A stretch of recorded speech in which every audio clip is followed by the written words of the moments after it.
Au plaisir de vous retrouver sur la télévision nationale. Bienvenue dans ce journal dont voici le sommaire.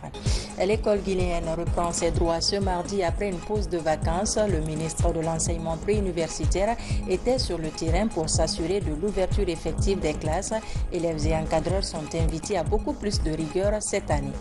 Les travaux de la session inaugurale du CNT au Mali sont ouverts. La Guinée est représentée à cette session par le président du Conseil national de la transition, Dr Dansa Kourouma, réitère l'engagement des autorités à œuvrer pour une transition inclusive.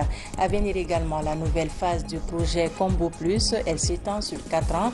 La protection de l'environnement et de la biodiversité est au cœur de ce projet d'intérêt national. C'est tout pour les titres. Bonsoir et merci de nous rejoindre sur les antennes de la télévision nationale. Ce qui concentre l'actualité ce soir, éducation, et c'est parti pour l'année scolaire 2022-2023 sur toute l'étendue du territoire national. C'est le lycée du 2 octobre qui a accueilli le Premier ministre chef du gouvernement. Hadi Kamara nous fait le point.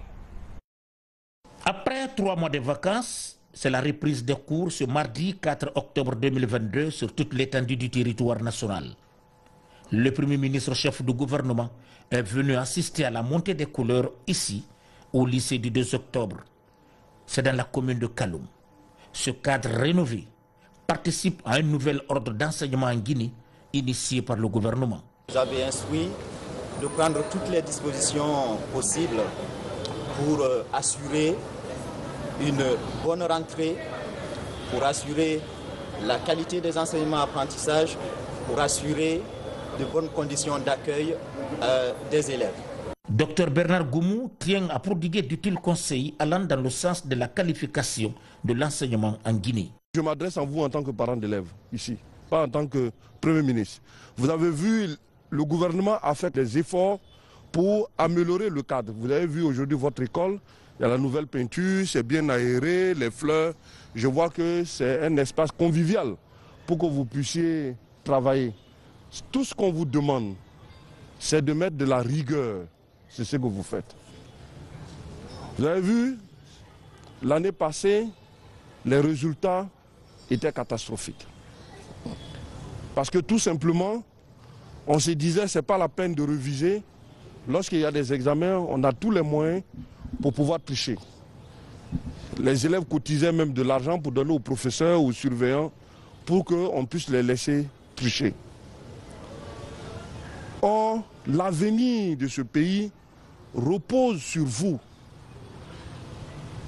Si nous ne serons plus aux affaires, c'est vous qui allez tenir le flambeau. Et un pays peut se développer que sur les ressources humaines. Même si on a des ordinateurs aujourd'hui, même si on a des robots aujourd'hui, mais toute cette science-là, ce sont les hommes qui sont derrière. C'est pour ça qu'on parle de la qualité des ressources humaines. L'avenir de la Guinée repose sur vos épaules. Donc il faut être correctement bien formé pour que demain, la destinée de ce pays-là soit entre vos mains. Enseignants, élèves et encadreurs se mettent au travail. C'est le cas de M. Kekoura Traoré, professeur de français, option terminale sciences sociales. Cette année, nous avons suivi une formation de renforcement des capacités pédagogiques des enseignants en situation de classe d'examen, leur permettant d'aller vers un enseignement appropriatif, écarter l'enseignement magistral et aller vers l'enseignement appropriatif. C'est quoi un enseignement appropriatif? C'est amener les enfants eux-mêmes à produire le résultat du cours. L'année passée, j'ai fait le bac, mais je n'ai pas eu. Mais j'ai toujours le courage d'affronter, quelles qu'en soient les circonstances. Je vais avoir, Inch'Allah. À l'étage, la bibliothèque est complètement rénovée et équipée par la fondation Diaka Kamara.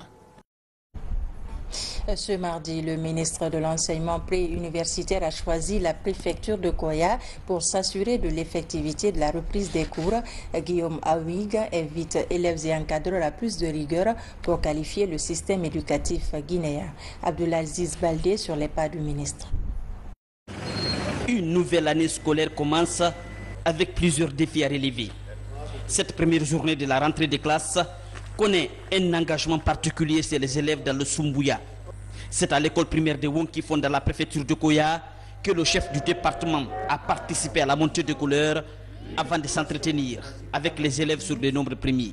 Sa prestation, non, moi, quand même, ça m'a beaucoup convaincu et puis ça me donne beaucoup de courage. C'est un honneur pour l'école, car parce que l'année passée, j'avais fait le bac, ça n'a pas marché et je souhaite encore cette année pour être dans l'lauréat et représenter cette école.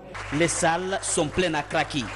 Concentrés, les élèves gardent encore en tête l'échec de l'année dernière. L'échec, quand même, ce n'est pas du tout la fin du monde, mais je sais que je peux faire mieux. Et je suis là ce matin pour pouvoir continuer à nouveau et me battre jusqu'à la fin. Pour cette année scolaire 2022-2023, un contrat de performance est exploré et la promotion du mérite est toujours d'actualité. Élèves et encadreurs sont invités à être au rendez-vous de l'excellence.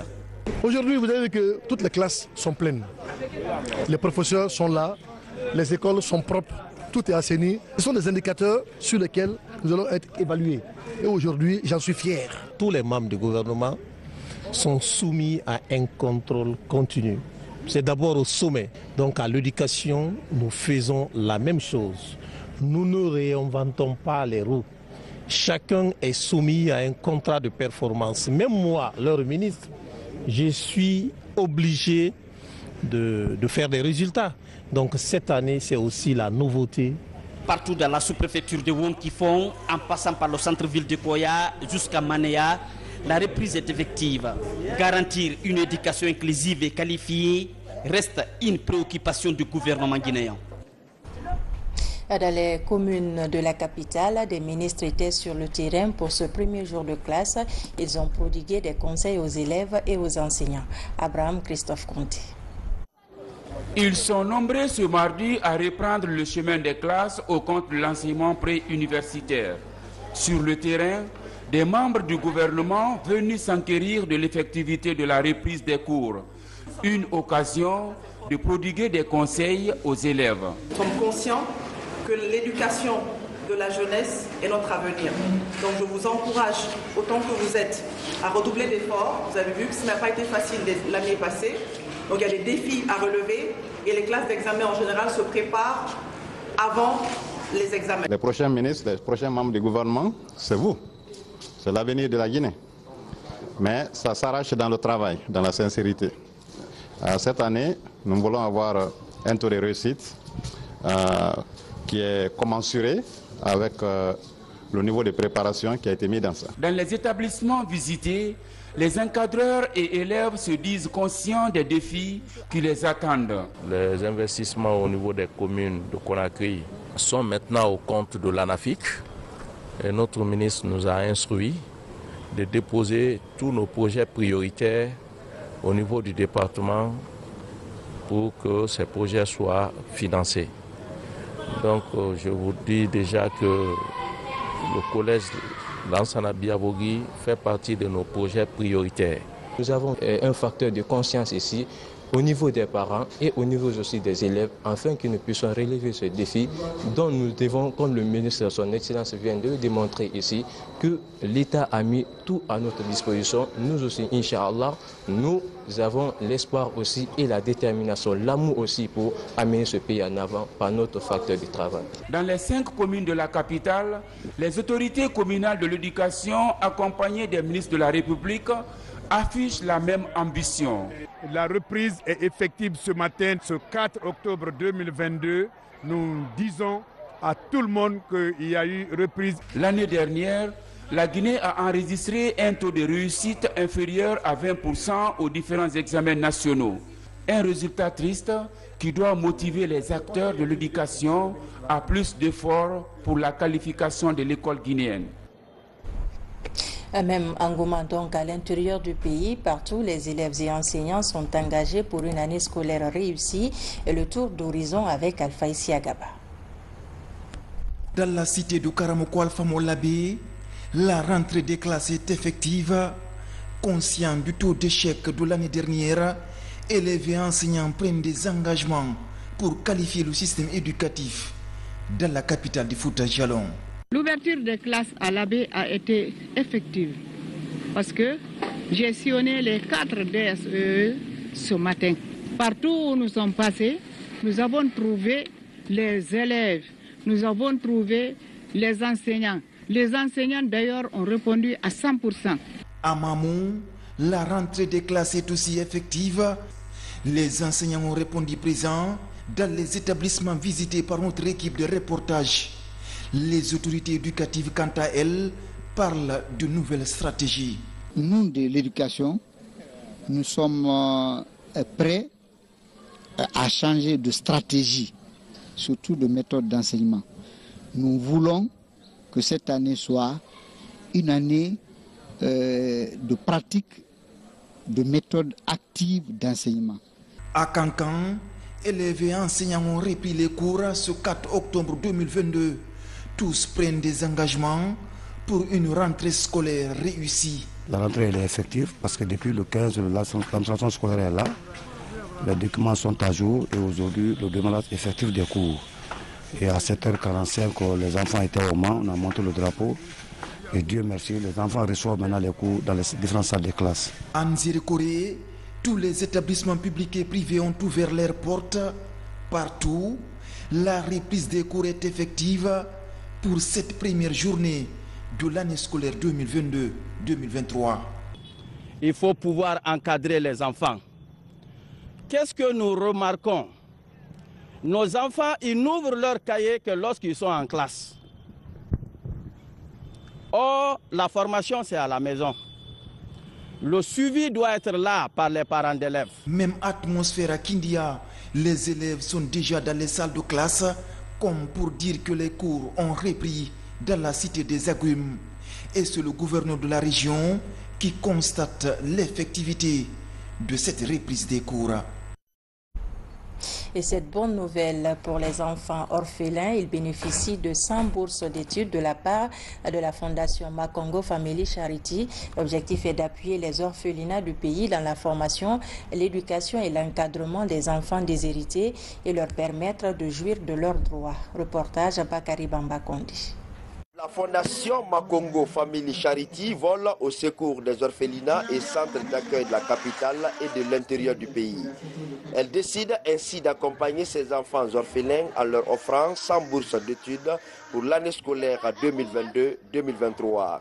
L'initiative permet de lutter contre les inégalités sociales et redonner du sourire aux couches vulnérables dans le respect de leurs droits. C'est pour motiver les enfants qui n'ont pas de père ni de mère pour qu'ils continuent à faire des études. Cette fois-ci, on a usé le nécessaire pour officialiser, sinon il a fait beaucoup pour les enfants, plus de 200, 300 et quelques. Les bénéficiaires sont des déshérités du centre Akuna Matata, SOS d'enfants, Regina et la voix des sans-voix. Ces bourses sont composées essentiellement de kits scolaires et des frais de mensualité pendant toute l'année scolaire prochaine. Dans ces différents centres, les enfants ont besoin d'une éducation, d'une formation, tout et tout. Mais si les formations, on a des formations payantes, et que cette fondation est venue accompagner ces orphelinats, c'est l'occasion pour moi de leur dire merci. Mais tu ne peux pas prendre les ressources guinéennes sans partager les retombées de ces ressources avec les Guinéens. La moralité demande de les faire. C'est pourquoi, en tant qu'être humain, moi, j'ai décidé de partager le petit que je gagne avec mes frères et sœurs guinéens, parce que sans eux, je ne pouvais pas gagner ça. Makongo Family Charity a 7 ans d'existence cette année. Le président fondateur émet le souhait d'étendre son chantier de charité en faveur des enfants déshérités du pays avec pour devise agir et servir la nation. Justice à présent, direction commune de Kaloumou se tient le procès des événements du 28 septembre 2009. Ce mardi, l'essentiel de l'audience a porté sur les questions de procédure. Nos reporters Tierno Younoussaba et Sankumba Doukouré étaient présents. L'affaire du 28 septembre, le dossier est entré à sa deuxième audience mardi. Appelé à la barre, l'ancien ministre colonel Moussa Tchiboro Kamara a rejeté les faits de meurtre, assassinat et autres accusations graves mises à sa charge. À peine appelé, son audition n'a pu prospérer avec des griefs de la défense. Les avocats de Dadis Kamara, Raphaël Cessé Abba et autres ont soulevé des nullités. Ils contestent les titres de détention de certains accusés depuis 12 ans et ont attaqué l'arrêt qui renvoie les accusés devant le tribunal criminel. Si tous les droits de la défense sont respectés, si le procès est juste et équitable, tous nos clients que vous voyez aujourd'hui seront purement et simplement libérés. Je m'incline devant la mémoire des victimes, mais il n'en demeure pas moins que ce sont nos clients-là qui sont aujourd'hui humiliés. Comment vous pouvez comprendre que dans un pays, qu'on arrête un citoyen pendant 13 ans, il reste en prison. On ne peut pas organiser son procès. Pendant 13 ans, il est en prison. Mais Marcel a fini de purger sa peine. D'autres, Cessé, Raphaël, ils ont déjà fini de purger leur peine. Donc c'est de l'injustice. En bon droit, tous nos clients devaient être remis en liberté ce soir et le procès continue. Le face-à-face de ce mardi a été particulièrement houleux entre avocats de la partie civile, de la défense et du ministère public. À la réplique des griefs de la défense, les avocats des victimes rejettent tout argument mettant en cause le travail des juges d'instruction et le placement en détention des accusés. Les prétendues exceptions que la défense a soulevées ne tiennent pas la route. Ils ont soulevé ces exceptions tout simplement pour retarder le cours normal de ce procès. La partie civile, notamment à travers ses avocats, a démontré par A plus B et point par point qu'aucune prétendue exception ne tient la route. Et d'ailleurs, beaucoup de leurs arguments ne sont pas des exceptions. Donc nous avons, à travers les différents confrères de la partie civile, balayé ça d'un seul revers de la main. Et nous pensons que le tribunal va nous suivre pour rejeter systématiquement toutes ces prétendues exceptions pour que nous partions au fond de cette affaire. En clair, l'audience de ce mardi a essentiellement porté sur des questions d'exception. Les débats devront reprendre ce mercredi entre les parties au procès. Je vous l'annonçais dans les titres, hors de nos frontières, ouverture à Bamako de la session ordinaire du Conseil national de transition du Mali. Une délégation de l'organe législatif guinéen conduite par Dr Dansa Kourouma a pris part à la cérémonie. La Guinée et le Mali entendent raffermir davantage les liens historiques qui ont toujours existé entre les deux pays. Envoyé spécial à Bamako, Abdoulaye Diallo. Aussi plus qu'unis par l'histoire ou la géographie, le Mali et la Guinée font face à un destin commun, marqué par la transition. Aujourd'hui, les conseils nationaux de transition veulent imprimer une nouvelle dynamique dans le cadre de la coopération parlementaire. Cette expression se matérialise par cette ovation qui bénéficie Dr Dansa Kourouma et sa délégation venus assister à l'ouverture de la session ordinaire du CNT du Mali. Je voudrais, à l'entame de mon propos, m'acquitter d'un devoir. C'est celui de vous transmettre les salutations fraternelles du président de la transition de la République de Guinée, président du Comité national du Rassemblement pour le développement, chef suprême des armées, son Excellence le colonel Mamadi Doumbouya. En effet, nos deux leaders, les colonels Mamadi Doumbouya et son frère d'armes Assimi Goïta, ont mis en évidence que le Mali et la Guinée sont les deux poumons d'un même corps. C'est une autre façon de témoigner et répéter que tous nos défis communs, passés, présents et futurs, se joignent pour nous rappeler au devoir de notre fraternité séculaire et notre indissoluble solidarité. Comme toujours, nous relèverons ces défis ensemble. Ensemble avec nos voisins et nos amis, malgré les vicissitudes actuelles.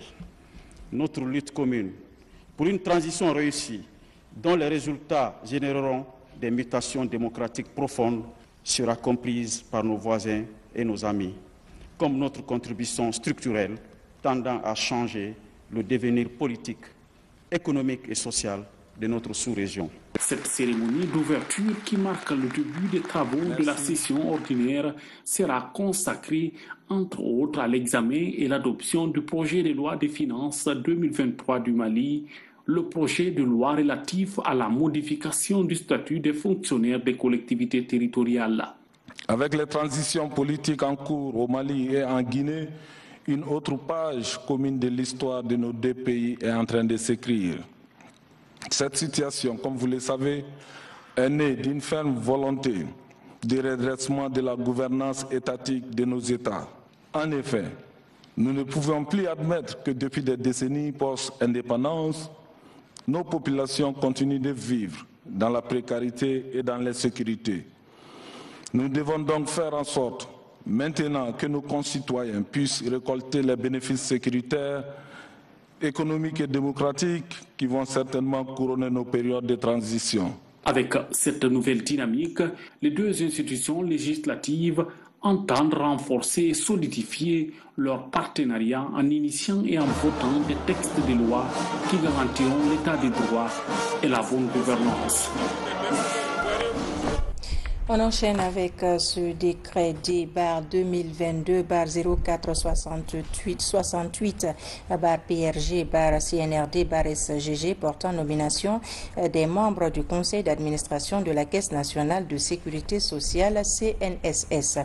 Vu la charte de la transition, vu le communiqué numéro 1 du Comité national du Rassemblement pour le développement CNRD du 5 septembre 2021 portant prise effective du pouvoir par les forces de défense et de sécurité décrète, article 1er, sont nommés membres du conseil d'administration de la Caisse nationale de sécurité sociale les hauts cadres dont les prénoms et noms suivent. 1. Monsieur Aboubakar Kourouma, secrétaire général du ministère du Travail et de la fonction publique.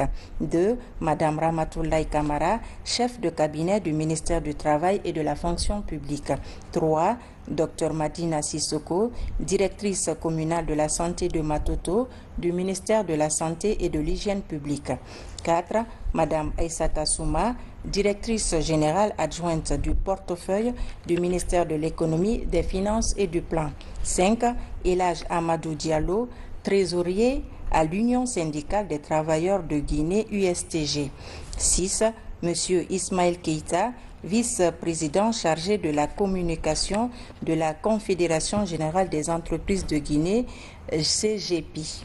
7. M. Abdourahmane Diaby, directeur pays de la société Anglo Gold Ashanti, SAG. 8. M. Ibrahima Diané, président directeur général de Sodigaz. 9. M. Aziz Kader Kamara, membre du secrétariat exécutif de la CNTG. 10. Monsieur Laï Douno, membre du secrétariat exécutif de la CNTG. 11. Monsieur Mohamed Bamba Kamara, directeur général du service national des bourses aux extérieures. Article 2. Le présent décret qui abroge toutes dispositions antérieures contraires prend effet à compter de la date de sa signature et sera enregistré et publié au journal officiel de la République. Conakry le 4 octobre 2022, colonel Mamadi Doumbouya. Décret D-2022-0469-PRG-CNRD-SGG portant nomination du président du conseil d'administration de la Caisse nationale de sécurité sociale CNSS. Vu la charte de la transition, vu le décret D-2022-0468-PRG-CNRD-SGG du 4 octobre 2022 portant nomination des membres du conseil d'administration de la Caisse nationale de sécurité sociale CNSS, vu le communiqué numéro 1 du Comité national du Rassemblement pour le développement CNRD du 5 septembre 2021 portant prise effective du pouvoir par les forces de défense et de sécurité décrète. Article 1er. M. Aboubakar Kourouma, secrétaire général du ministère du Travail et de la fonction publique, est nommé président du conseil d'administration de la Caisse nationale de sécurité sociale CNSS.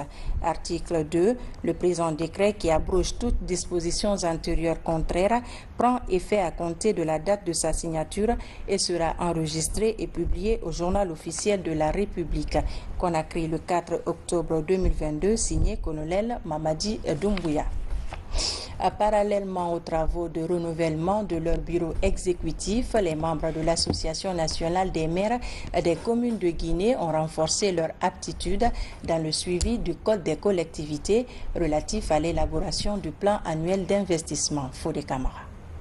Ce vendredi, l'Assemblée générale extraordinaire de l'Association nationale des maires des communes de Guinée a pris les allures des États généraux. de la décentralisation et du développement local.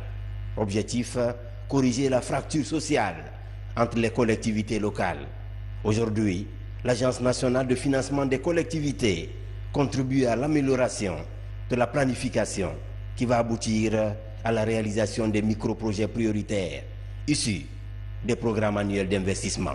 Et mieux, il faut que ces actions de PAI reflètent les actions préalablement identifiées et planifiées dans leur plan de développement local. Ça, ce sont les dispositions de la loi qui voudraient que la collectivité élabore d'abord son PDL qui est sur la base d'un diagnostic socio-économique local. Et de ce plan de développement local, un extrait est fait chaque année, et c'est ce que nous appelons programme annuel d'investissement, qui est du coup la partie investissement du budget de la collectivité. Et donc pour cette mise en œuvre, il faut aussi que les collectivités bénéficient de l'appui des services techniques déconcentrés de l'État, qui aussi ont pour rôle régalien de les accompagner dans la mise en œuvre de ces actions. Cette réforme met le citoyen au cœur du processus du développement à la base. Aujourd'hui, plus de 300 ordonnateurs principaux des communes rurales et urbaines de Guinée sont dans cette dynamique de bonne conduite. Au compte de cette Assemblée générale, nous allons beaucoup échanger sur qu'est-ce qu'il faut, quel comportement un conseil communal doit tenir afin d'éviter d'être en mal avec la loi, parce que nous avons un document qui est notre code des collectivités qui nous permet d'exercer.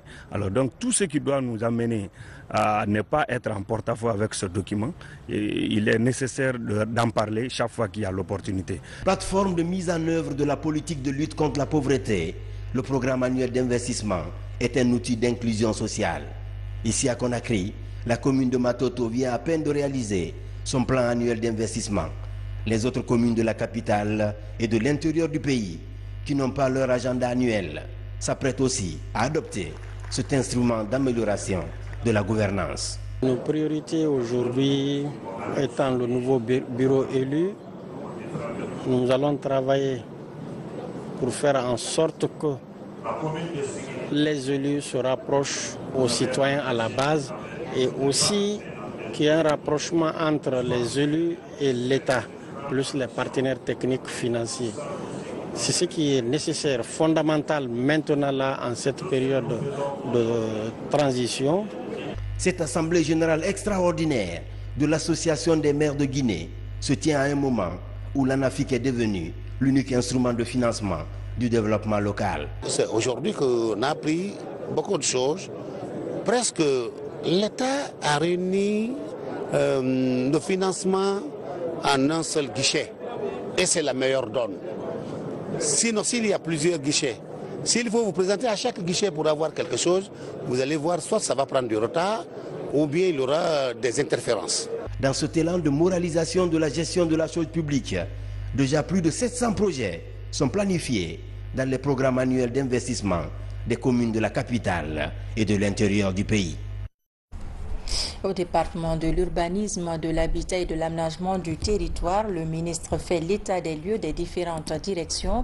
Pour cette première partie, le colonel Ibrahima Souri Bangoura a été reçu dans les locaux du Fonds national du foncier, de l'urbanisme et de l'habitat et à la conservation foncière. Le compte-rendu est signé Mariam Kamara. Le ministre de l'Urbanisme, de l'Habitat et de l'Aménagement du territoire poursuit sa tournée de prise de contact dans les différentes directions de son département. Première étape, le Fonds de l'Habitat, un service créé il y a des années pour encourager les investissements dans les BTP. Ici, le chef de département a échangé avec les cadres et techniciens sur le fonctionnement de leur service. Il s'est aussi rendu dans les locaux de la conservation foncière. Nous lui avons expliqué les fondamentaux du fonds. Il faut qu'il y ait une base solide des agents qui partent sur le terrain pour la réclamation, par exemple, des pénalités sur le manquement, notamment dans le cas de l'octroi des permis de construire des bâtiments. Et également certaines ressources qui doivent revenir au niveau de l'État. On a un seul défi, c'est la digitalisation de l'immatriculation des titres fonciers. Donc aujourd'hui, on est en train de se battre pour mettre en place la plateforme de l'immatriculation des titres fonciers. L'utilisation rigoureuse et transparente des ressources mobilisées issues des différentes taxes foncières et de l'octroi des actes de propriété et le travail d'équipe sont entre autres consignes données par le chef de département de l'habitat tout au long de la tournée. Ces services-là représentent beaucoup pour le ministère de l'Habitat. Le travail que fait le fonds actuellement, c'est une priorité. Surtout qu'ils vont dans le sens de la digitalisation. Donc c'est pourquoi il est normal que je vienne visiter et voir comment le travail évolue, comment cette transition se fait à leur niveau. Après ces prises de contact, le ministre compte dans les prochains jours organiser des rencontres avec ces différentes directions visitées. Question pour lui de faire le point sur quelques appréhensions soulevées. L'actualité nationale, c'est aussi le guichet unique du commerce extérieur qui renforce son système de gestion. Cela est rendu possible à travers la mise en réseau d'une nouvelle fonctionnalité. Ça s'appelle le système communautaire du port. Des rencontres ont été organisées pour expliquer le bien fondé de ce nouveau module aux différents acteurs de la chaîne. Explication, Mamadi Gassama. Système communautaire du port autonome de Conakry est un nouveau module qui fait partie désormais des différentes fonctionnalités du guichet unique du commerce extérieur. Après la phase d'entretien avec les différents acteurs de la chaîne, l'heure est à la restitution des résultats des travaux. La particularité en réalité de ce nouveau module est de désengorger, fluidifier et sécuriser dans toute la transparence les gestions du port autonome de Conakry. Vous pouvez compter bien évidemment sur le soutien du département du commerce, de l'industrie et des PME dans la poursuite de la mise en œuvre donc des réformes engagées, ce qui à coup sûr va contribuer à la croissance de notre commerce extérieur et à mieux sécuriser les recettes de l'État tout en assurant une transparence accrue dans leur collecte. Ce nouveau module de gestion vient en appoint aux autres fonctionnalités pour améliorer l'effectivité et la mise en place de la plateforme qui contribue aujourd'hui à sécuriser les recettes de l'État. Le bénéfice principal de la mise en service de ce module, c'est une économie significative de temps. C'est une amélioration de la coordination, c'est-à-dire un bateau qui est déjà en rade. Tous ceux qui sont concernés par ce bateau sont informés de qu'est-ce qu'il y a dans le bateau et ils peuvent déjà commencer leurs opérations afin que lorsque le bateau sera à quai, que les opérations de déchargement, les opérations de dédouanement et les opérations pour sortir les produits seront réalisées dans un temps record. Depuis son lancement en 2019, le guichet unique du commerce extérieur a permis de stimuler les droits et taxes, import-export, réduire les temps de soumission, mais aussi faciliter les paiements en ligne des transactions. Les Échos à Sigiri, des échanges axés sur la vulgarisation du nouveau Code général des impôts. La gouvernance budgétaire amorcée par les autorités a été discutée. À travers cette rencontre, les participants veulent encourager la mobilisation des ressources internes pour un meilleur décollage économique en Guinée. RTG Kankan, Aboubakar Diaby, Eugène Dounamou. Pour une bonne mobilisation des recettes budgétaires, conformément aux visions des nouvelles autorités du pays, les cadres déconcentrés du ministère du Budget sont en conclave dans la ville aurifère par excellence, Sigiri. Essentiellement venus des régions de Kankan et de Farana, ces inspecteurs et directeurs régionaux et préfectoraux des impôts se familiarisent avec le nouveau Code général des impôts. Les thématiques qui sont contenues dans ces ateliers, dans le cadre de cette vulgarisation, portent essentiellement sur les impôts. Par exemple, durant ces ateliers, les formateurs aguerris qui sont là forment les gens sur les dispositifs des impôts, les impôts directs, les impôts indirects, les nouvelles dispositions contenues dans ce nouveau code. Au cours de cet atelier de sensibilisation, d'information et de vulgarisation du nouveau Code général des impôts, plusieurs réformes engagées dans l'administration fiscale du pays ont été abordées de fond en comble. Ce séminaire a pour but de doter ces cadres des outils nécessaires pour la meilleure compréhension du nouveau Code général des impôts. Et cela leur permettra une forte mobilisation des recettes. Cette fois-ci, les gens qui ont des PME, ils viendront à Sigiri. se présenter, montrer leur dossier, parce que c'est ici qu'on veut faire la plaque tournante à Sigiri pour les PME. Présente à l'ouverture de ce cadre d'échange et de partage d'idées, les autorités locales de Mandembere n'ont pas manqué de démontrer leur satisfaction vis-à-vis de cette initiative. Déjà, les réformes engagées dans le domaine des impôts sont perceptibles sur le terrain. Elles se poursuivent dans plusieurs secteurs d'activité économique du pays. Du côté de Kindia, un nouveau projet de l'entrepreneuriat et de l'écotourisme est lancé. Ce projet est financé par la Belgique et exécuté par Enabel. Il vise à accompagner les communautés riveraines dans les travaux agricoles tout en préservant l'environnement. Le point avec Yaya Silla et Fana Labaya Kamara. Le mont Gangan à l'état pur qui surplombe la ville de Kindia. La nature a doté cette préfecture des sites touristiques fantastiques comme le voile de la mariée. La mise en valeur de plusieurs sites touristiques est une opportunité pour les communautés locales. C'est très important pour nous d'ajouter une dimension environnementale sur ce programme qui est en cours, parce que ce programme qui sera considéré comme un programme pilote va lancer en fait des bases, des jalons, des résultats qui pourront être consolidés dans le prochain programme. Ce nouveau programme dure 12 mois et il touche essentiellement le lac de Samaya, la chute de Kilissi, le voile de la mariée, la chute de Tabouna et le monastère de la Sainte-Croix. Vous savez que c'est une zone qui regorge des espèces de faune et de flore exceptionnelles, ce qui constitue des matières clés d'attraction ou d'attractivité touristique. Et le projet vient ajouter à cela le facteur intégrateur, c'est-à-dire un facteur intégrant les activités agricoles, les activités écotouristiques, mais également des activités environnementales. L'Agence du développement belge Enabel a mis en place plusieurs projets d'appui au développement économique pour les jeunes souvent en quête de l'emploi dans les communautés vivant sur l'axe Conakry-Kindia-Mamon. L'aboutissement de ces programmes et projets dépendent du suivi régulier des élus à la base et ceux de l'administration préfectorale et régionale. Puisqu'il s'agit d'environnement, une nouvelle phase du projet Combo Plus s'ouvre pour les 4 prochaines années. La protection de la biodiversité sera au premier rang dans la préparation et l'exécution des projets d'intérêt national. 4 pays africains sont concernés. En Guinée, c'est l'ONG Guinée Écologie et Biotope qui exécute le projet. Mamadou Alpha Baldé. Après la première phase du projet Combo, qui a duré 4 ans et permis à la Guinée de se doter d'une stratégie d'hiérarchisation des atténuations dans la mise en place et l'exécution des projets de développement, la deuxième phase du projet démarre.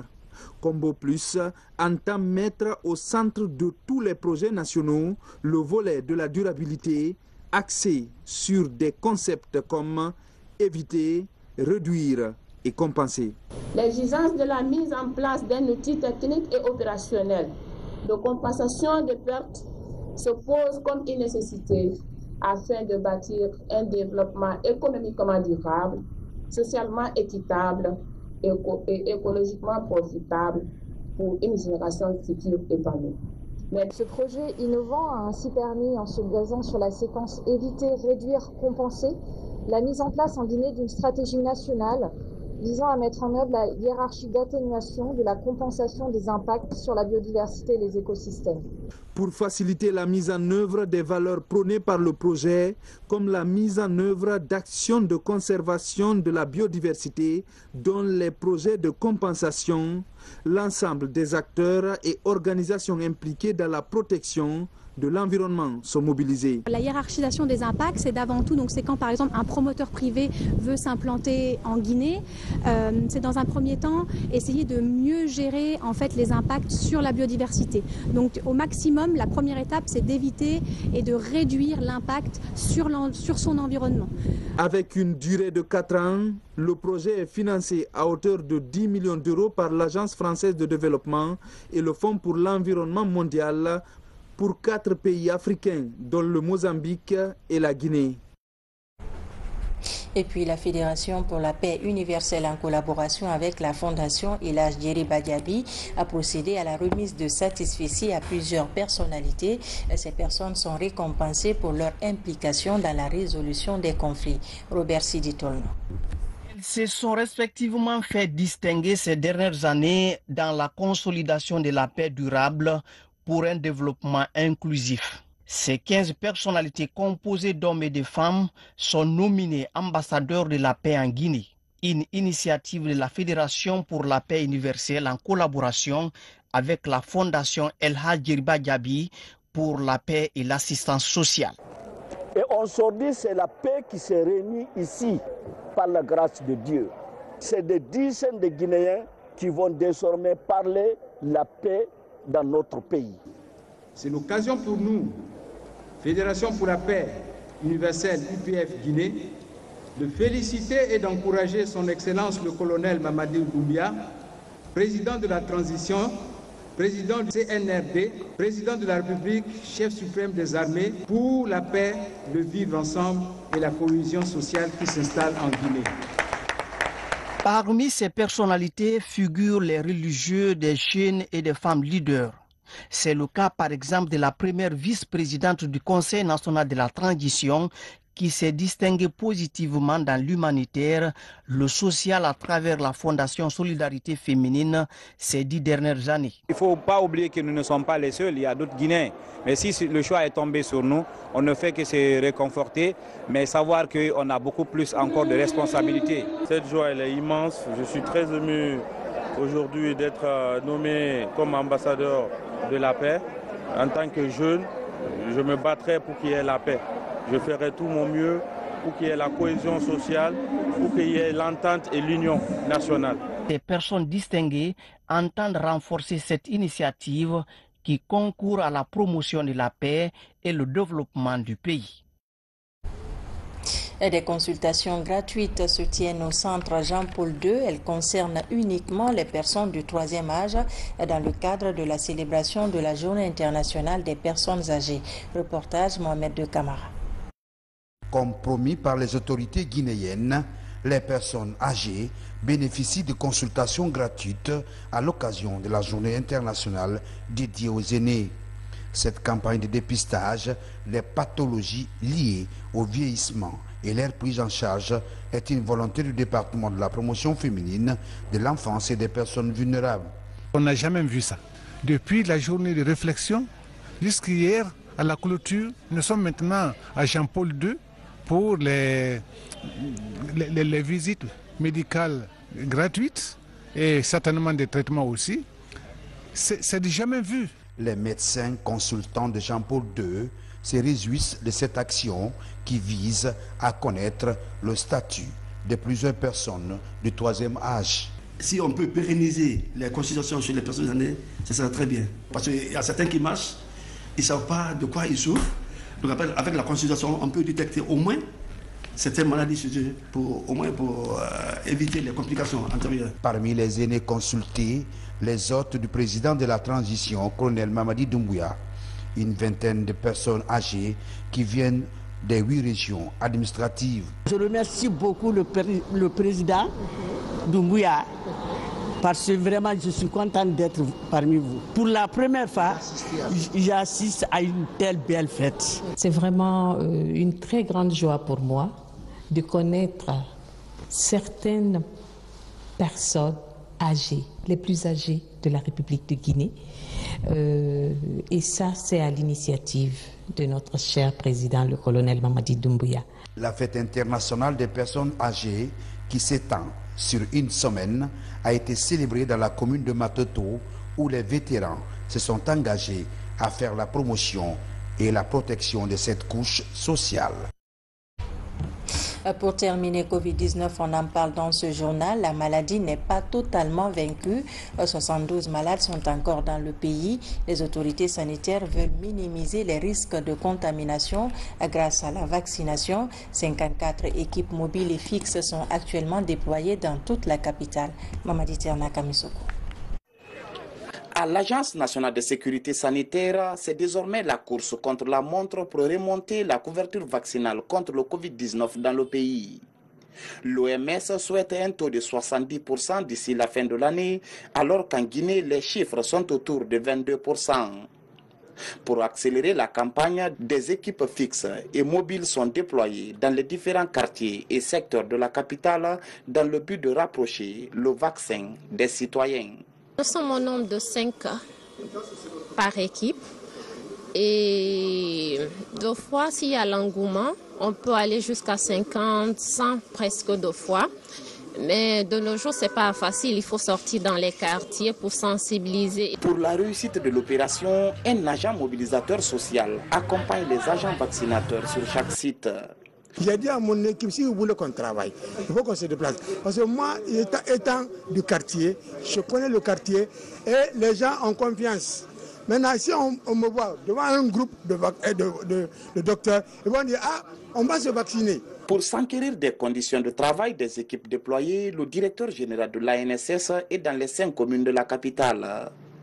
Les problèmes sont recensés, des messages d'encouragement véhiculés et invités faits à la population. L'épidémie de Covid en Guinée n'est pas finie. Nous ne sommes pas à l'abri d'une 5e vague. En Guinée, nous avons connu 4 vagues, mais on peut faire une autre vague. Donc pour prévenir cette vague, c'est de dire à la population de venir se faire vacciner. Ceux qui n'ont jamais été vaccinés, de venir prendre leur première dose.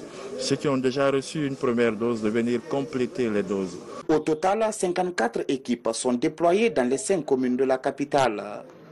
Et pour aller vite, chaque équipe est appelée à vacciner 150 personnes par jour. Et c'est la fin de ce journal. Merci de nous avoir reçus chez vous. Je vous souhaite de passer d'excellents moments en compagnie de nos programmes.